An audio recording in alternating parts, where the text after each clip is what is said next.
காட்டிலே வாழ்ந்து கனவாய் போனவள் நாட்டிலே பிறந்து வளர்ந்தாளே. நாளாகி வேளையும் வந்ததும் நங்கையும் புறப்பட்டு சென்றாளே.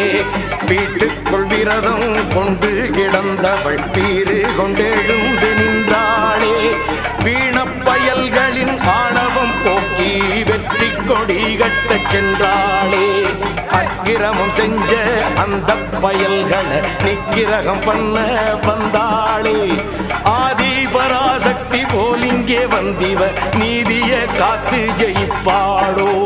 கருமாறி திரிசூலி வெக்காளி மாகாளி அத்தனை தெய்வமும் இவள்தானோ.